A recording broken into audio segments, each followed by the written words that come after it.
Welcome back everyone to the interview series we're doing as part of the Multilingual Mind lecture series.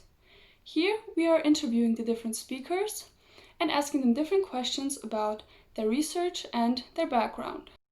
The next talk will be on the 10th of November by Prof Jeanine Treffers-Daller, who will be talking about explaining individual differences in executive function performance in multilingualism, the impact of code switching and alternating between multicultural identity styles.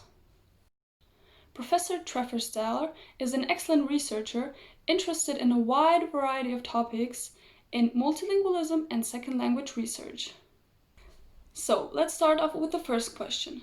What excites you most about research? I'm going to say that it is the moment where you look at your results of your study and you realize you have not found what you expected.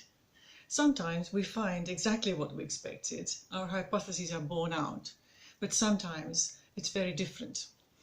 And I find that extremely exciting.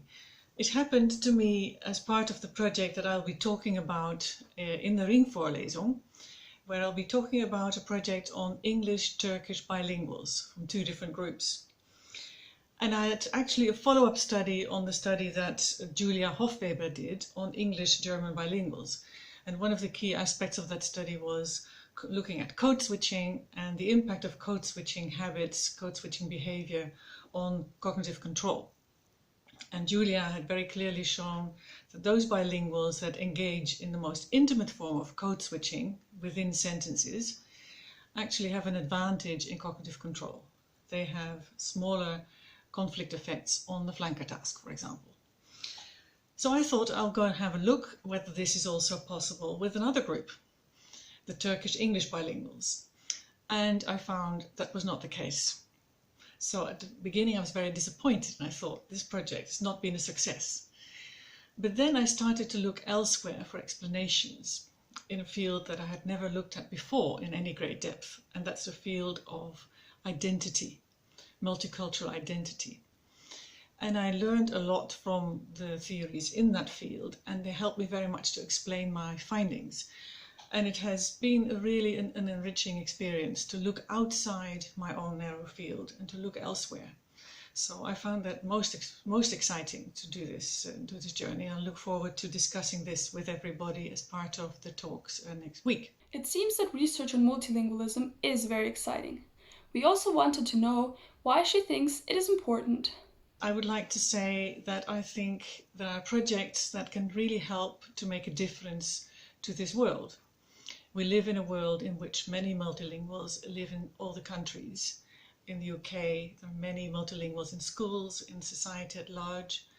And I was lucky enough to take part in a big project in India, led by Professor Yanthi Simpli from Cambridge. It's a project called Multilingualism and Multiliteracy in primary schools in India.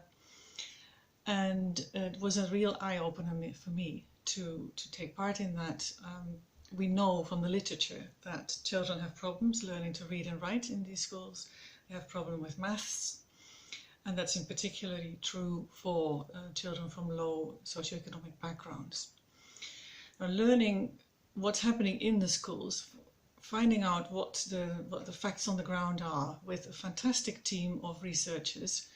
Theo is also one of the co-investigators, and we have a whole team of co-investigators and research assistants working in India, working with them and discovering what the state of play is and what the causes are of poor achievement has been extremely important.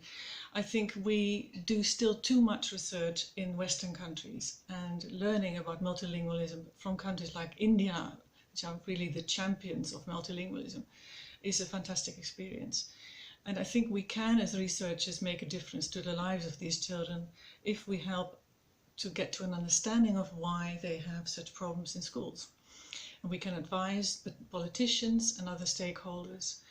We know that's an uphill struggle, but we still need to do it and come up with the evidence that they can use to form new policies and actually help multilingual learners in different contexts.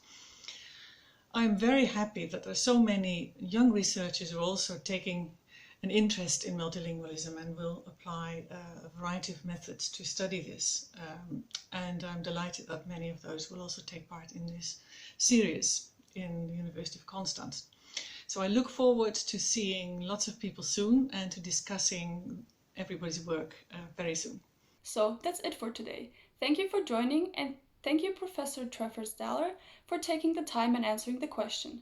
I hope to see some of you at the lecture series.